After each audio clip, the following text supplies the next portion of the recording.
Greetings and salutations, friends, and welcome back to yet another Warhammer 40k lore video. We are once again going to be talking about the Cursed Founding, and today we shall talk about the Lamenters, a rather odd little chapter, everything considered.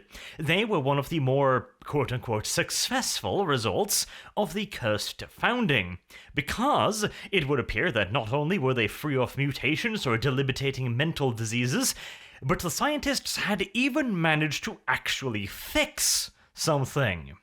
The Lamenters are a founding chapter based off the Blood Angels. Now, some of you may know, the Blood Angels have a bit of a problem with, space vampirism, essentially. They essentially fall prey to something known as the Black Rage and the Red Thirst. In combination, these two wonderful little attributes turn them into crazed, psychotic killing machines.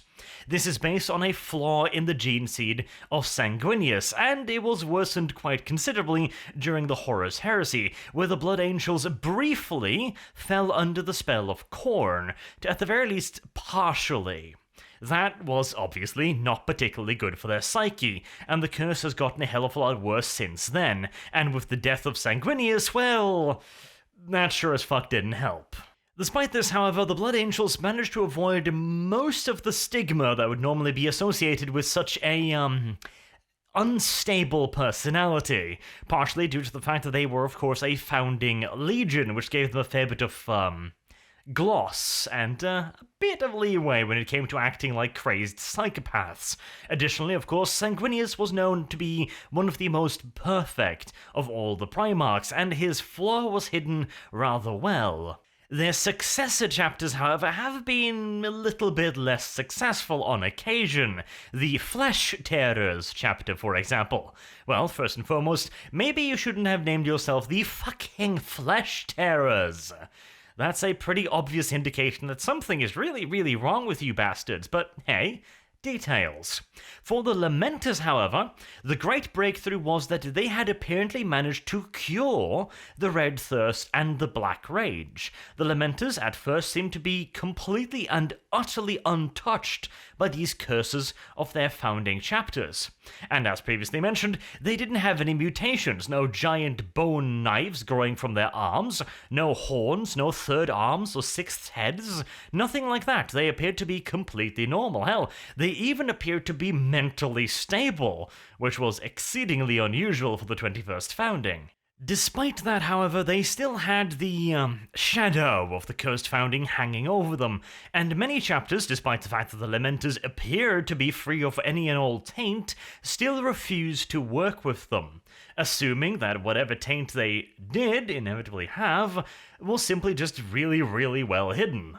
This led to some unfortunate events later on in their history, but for the moment at least, they were relatively free of the stigma that had plagued the other chapters. And indeed, when many of the other 21st founding chapters started turning to chaos or otherwise revolting against the Imperium, the Lamenters were one of relatively few who remained loyal. And instead of getting caught up with the internecine conflicts at the heart of the Imperium, they decided to use their mobility as a fleet-based chapter to head towards the outer rims of the Imperium. This, they hoped, would remove themselves so far away from their heretical brethren that their reputation, quote-unquote, would not precede them. And to a certain extent, they were correct. They got far enough away from the heartland of the Imperium to more or less outrun their reputation as a cursed founding chapter, and they spent 1,500 years scouring the westernmost reaches of the Imperium for aliens and all manners of horrible things, spending most of their time rescuing outlying colonial worlds and helping out on a relatively small scale. The Western fringes are not usually cursed with massive, horrible shit like, round the Eye of Terror or anything, but there are always plenty of angry aliens and uprisings to deal with, so they had plenty to do on the Western fringes, while also managing to stay mostly out of the way of any incoming inquisitorial probes. However, there was one small thing that seemed a little bit off about the chapter. Despite having provided valuable aid to many a new settler world on the western fringes, and generally speaking conducting themselves with bravery, honor, and, perhaps most importantly, efficiency, they seem to be unusually unlucky. To begin with, it was mostly just, small things. Weapons jamming unnaturally often, knives breaking upon even the flimsiest of armor, running out of ammunition despite knowing for sure they brought more than enough. Thunderhawks just kind of falling out of the sky because their engines blew up, shit like that. And then it got worse. Lots worse. And it seems to be continuously escalating. While it may have started with simple equipment malfunctions, then they started being unlucky in everything else. Their maneuvers would be read by the enemy, they would arrive too late to save a civilian population, they'd walk straight into a Xenos trap, and so on and so on and so on.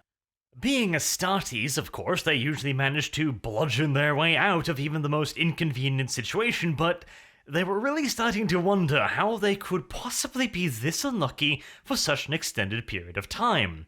In fact, this started wearing upon the entire chapter. They became somewhat famous for a melancholic mood.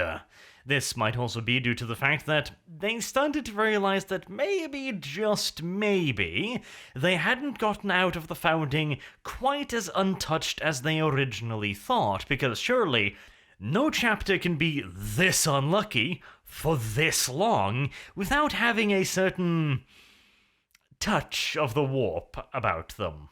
But hey, at least so far it hadn't been anything particularly horrifying. They'd gotten screwed over here and there, and their shit kept malfunctioning, and they'd gotten into a fair few uncomfortable last stands over the course of their careers, but everything considered, they were doing relatively well. They were mostly fighting relatively low-level Xenos and alien invaders, local gatherings of aliens with many limbs, the occasional Hrud migration, some raiding Dark Eldar here and there, nothing overly problematic, some low-level chaos infestations, but nothing really on a proper scale, no full-on chaos outbreaks or anything, just, the occasional civilian population that had taken a wrong turn on to Hell or Heaven Street.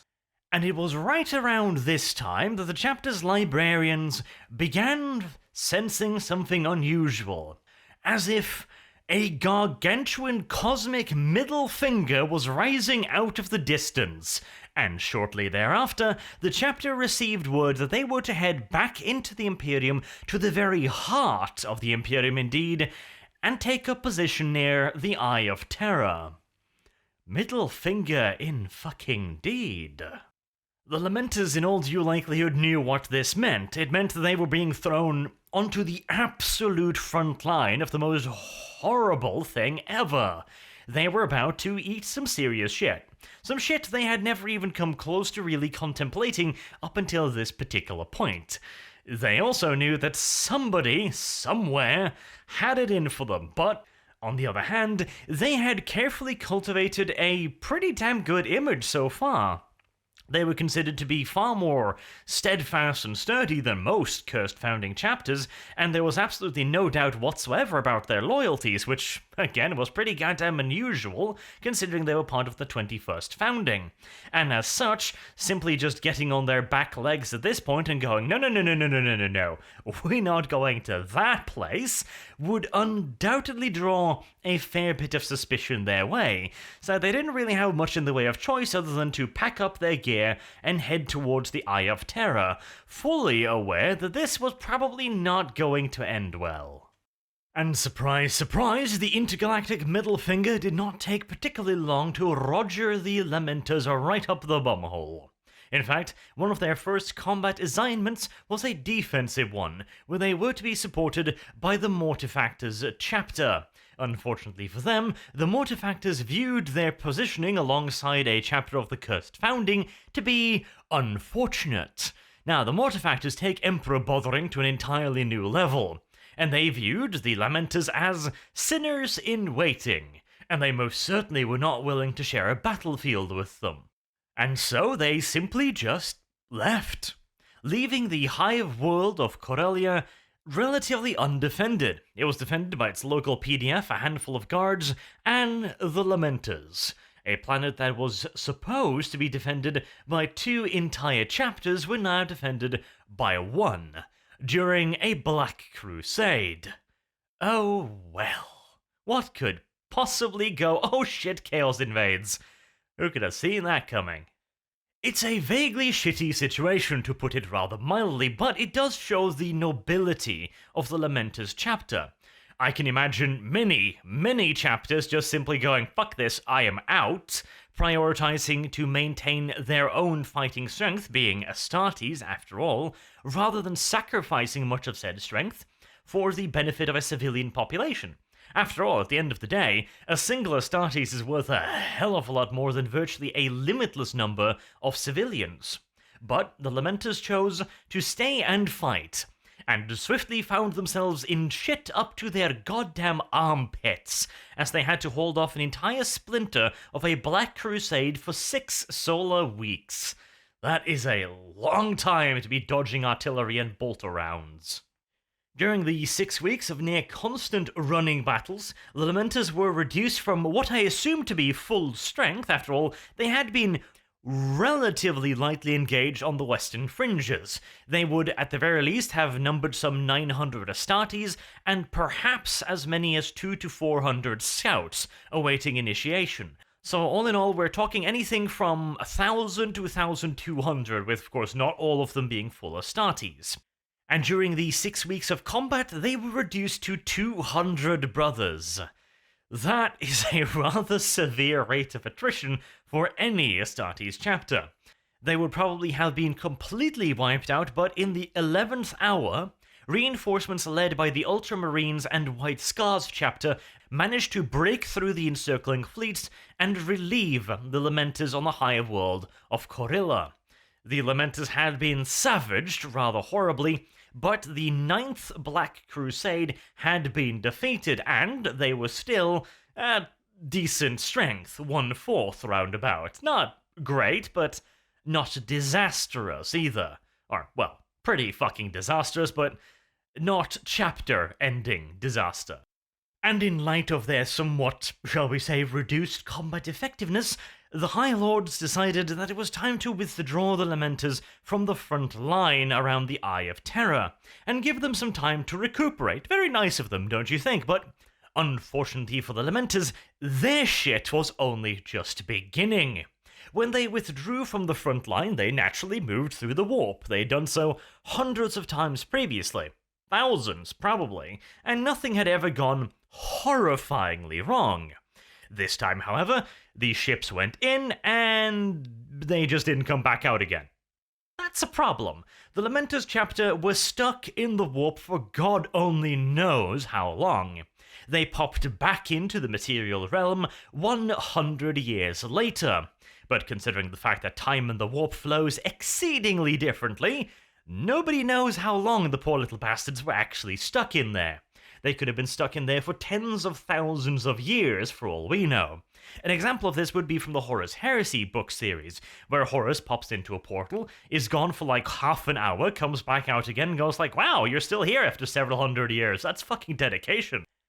So, yeah, nobody really knows. But it must be said that, again, the Lamenters did not appear to be any worse for wear. They still weren't riddled with mutations like 6 assholes, 7 arms, and 4 feathers, or anything like that. They appear to be, relatively speaking, mentally stable, although they were kinda getting sick of the universe's shit at this point, undoubtedly, and just a general sense of melancholy, because, additionally, all of their chapter librarians were reading the Emperor's Tarot, and every single time the cards came up, you're fucked. And it's only gonna get rougher from here on out, which undoubtedly would put a somewhat, severe damper on their collective mood. But hey, they'd been lost in the warp for, at the very least, 100 years. Now again, granted, in warp time it could have been a week or 10,000 years, but nevertheless, they had appeared back in the material world, presumably after having fought their way through whatever bullshit was trapping them, and they appeared completely unaffected by the warping effects and corrupting effects of the warp. That is pretty damn impressive. and undoubtedly earned them a fair bit of admiration from the more puritanical parts of the Imperium. Now, let me put this into perspective, yeah?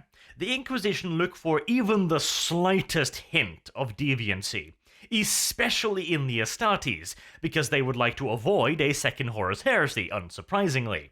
A chapter reappears in Imperium space after having been lost in the war for 100 years. Normally, they'd probably just be killed, because you can't take any chances. The mere fact that the Lamenters have not been classified as excommunicatus traitoris is pretty goddamn telling. That means that the Inquisition had a look at them and decided, yeah, no, they're actually fine. I'm surprised too. And you can safely bet your lily-white little ass that the Inquisition did check. They are not known for being on the lazy side when it comes to potential corruption.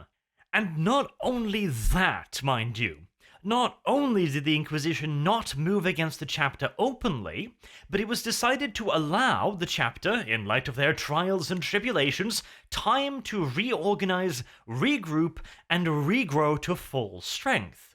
Now, if the Imperium has its doubt about a chapter, but they don't want to move openly against them, or they might think that, the doubts are unclear, they are circumstantial, but still dangerous, what the Imperium will do is order the weakened chapter into the most hideously dangerous of battlegrounds, and hope that when they emerge on the other side, there's going to be so few of them left that the chapter can be safely disbanded. But in the case of the Lamenters, they didn't. They allowed them the time and the resources to fully rebuild. Somebody had a lot of faith in these motherfuckers. A lot of faith. I mean, this is what makes the Lamenters so really, really tragic. They are probably amongst the most loyal and most fervent of the Imperium's defenders, and yet they just keep getting shat on. I'm almost of the opinion that the Chaos Powers look at them and go like, wow, these fucking Boy Scouts, I'm going to make it my personal mission to screw them over no matter how long it takes. Unusually enough, however, the chapter actually managed to pass the next few years relatively quietly. No major mishaps wiping out half the chapter, no intergalactic fuck-ups threatening to kill all of them. They actually managed to rebuild their chapter to a decent level, and, perhaps more importantly, their fleet. How unusual. It's almost as if somebody's planning something horrible for them, isn't it? The lull before the storm and all that. In 587 of the 41st millennia, the chapter was assigned to defend the Maelstrom Zone. This is a portion of Imperial space with a, relatively speaking, minor warp rift. It's basically like a baby eye of terror. The region is obviously plagued with plenty of chaos incursions in the form of raiders, pirates, etc., popping in and out of the little rift, but compared to the Eye of Terror, it is, relatively speaking, safe. No major black crusades have been launched from it because, as I said, it is, relatively speaking, small. That still means that anyone assigned to the local area is going to have their hands full dealing with all manners of shit when it comes to chaos infestation. And obviously, the lure of chaos is rather strong in the local area, which means that the civilian population has a nasty habit of rising up in violent orgies of bloodletting and killing, or occasionally just plain old orgies. And due to the rather, shall we say, volatile nature of the local space, a fair few Astartes chapters are assigned to patrol the area, one of which the Lamenters became absolute bestest of friends with, the Astral Claws. And anyone who's read about this story previously will be facepalming rather viciously right about this point.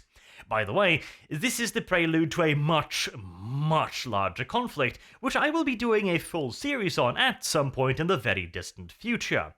You see, the Astral Claws actually treated the Lamenters as decent people.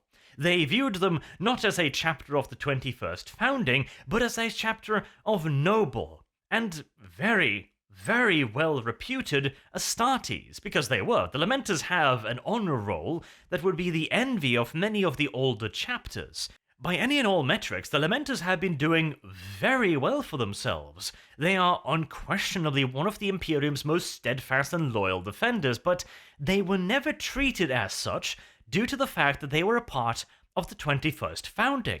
And now that they had run into Astartes who actually treated them with a modicum of respect, it's unsurprising that they would grow rather fond of said chapter. Unfortunately for the Lamenters, the shadow of the galactic middle finger was still hanging heavily over the chapter, and it swiftly turned out that, perhaps, they should have picked better friends. Because the Astral Claws were about to rebel against the Imperium. And even better, they were about to turn fully and completely to chaos. The Astral Claws had been completely corrupted. Because of course they had. The Lamenters just cannot catch a fucking break, and to make matters even worse, the Lamenters did not see this coming. They had not had enough contact with the Astral Claws after they had broken with the Imperium to see them for what they had truly become.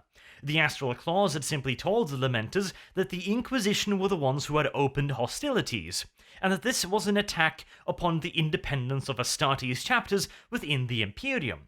The Lamenters were convinced that they were fighting for their right to remain as Astartes, and as such they had to defend their battle brothers in the Astral Claws, completely oblivious as to what had actually happened.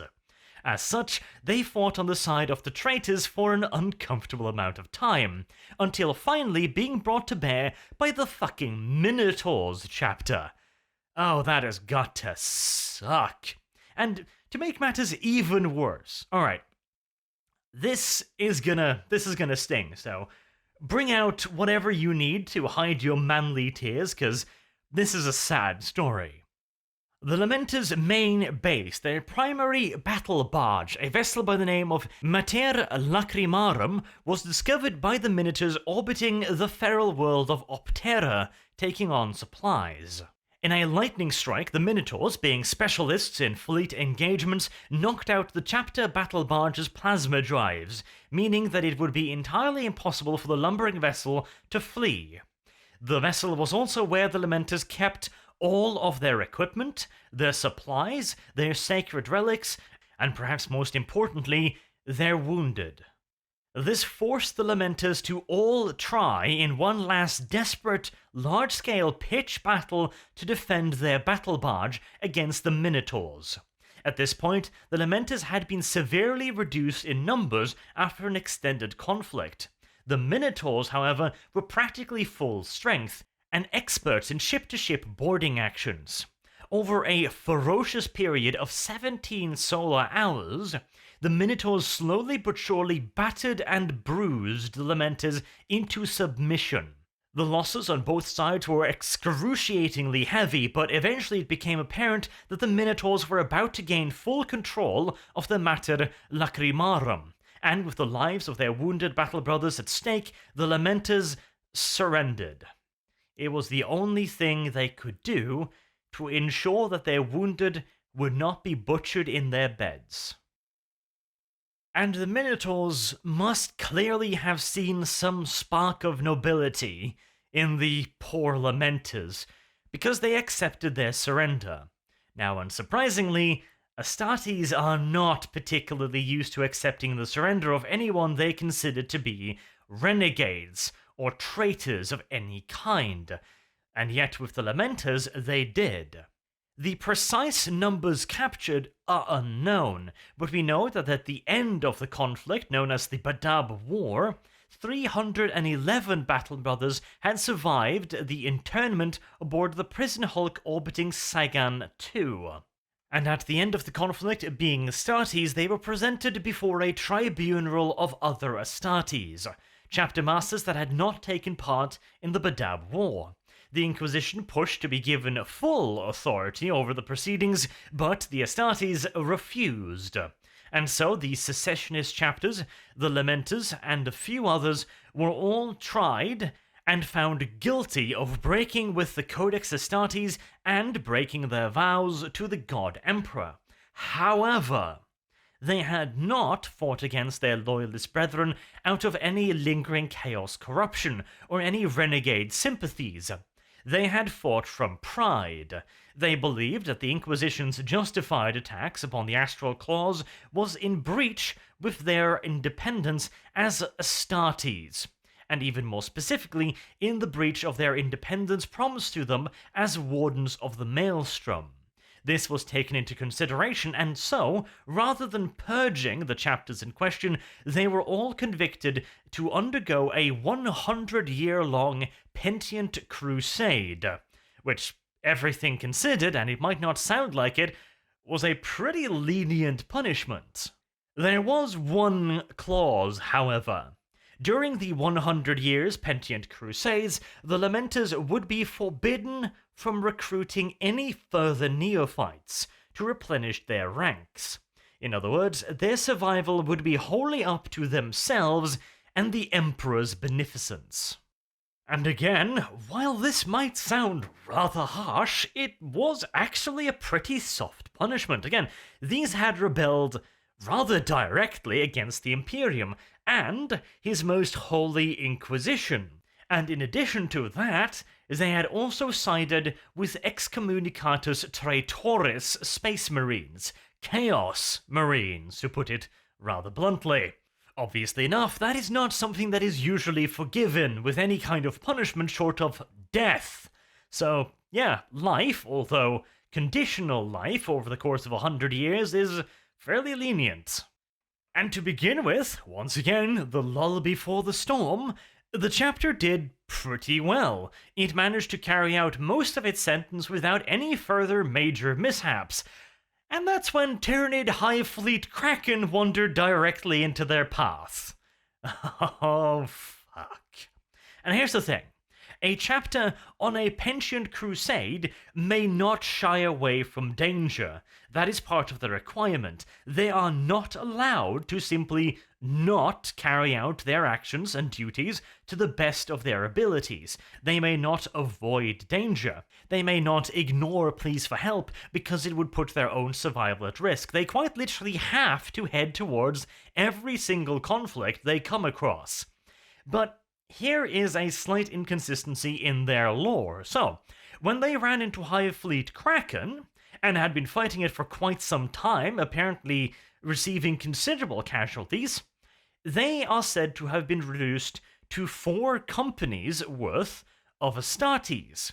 This is rather odd, because even if we take the largest possible numbers from the end of the Badab War, they would not have numbered more than 400, and that would be the absolute maximum if we take into consideration the roughly 100 or so battle brothers that were engaged elsewhere, and was later reunited with their incarcerated brethren, and again assuming that neither of them took any further casualties between then and running into Hive Fleet Kraken, a period of some 80-odd years. In fact, they were almost done with their pensioned crusade when Hive Fleet Kraken appeared. They were convicted in 912, Millennia 41, and they ran into Kraken in 992, Millennia 41. The God Emperor weeps manly tears whenever he thinks of the poor Lamenters, I swear. Poor little bastards. But yeah, the numbers do not make up. If they were barely numbering 4 companies at the start of their pensioned crusade, they could not possibly be numbering 4 companies after their fight with Hive Fleet Kraken. And then, apparently after having yet another few years of heavy engagement with the Tyranid Hive Fleet, they had been reduced to 3 companies. And again, they cannot recruit during this time, and yet they seem to have increased in numbers. Now, I personally think this is just kind of shoddy writing. Like the guy who wrote about the Badab War didn't check up on the Lamenters' backstory when it came to Hive Fleet Kraken, and so just kind of wrote stuff down that sounded alright. An honest mistake, not really to be blamed on the writer, and you could basically just make up a fluff reason saying that, Imperial records were wrong. Wouldn't be the fucking first time. Or, let's be a little bit conspiratorial here. Maybe, just maybe, all of the shit the poor Lamenters have gone through, all of the crap they've had to wade through, all of the misfortune, all of the hate, all of the sheer, undiluted horse shit that has been poured down their necks for centuries, finally made them think, you know what? Fuck this shit. We're gonna live.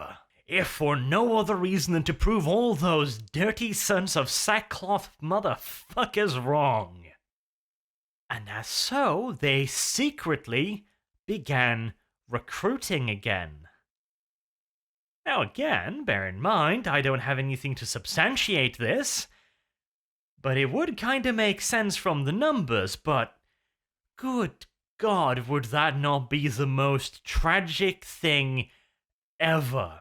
To have gone through all of that shit, only to become traitors at the absolute 11th hour. It sounds like the kind of ending that's just a little bit too sad to contemplate. And yet at the same time, we are talking about the Lamenters here, aren't we? Until next time, I have been Arch. Thank you very much for listening, and I hope to see you all again soon. Have a good day, if you can after listening to this.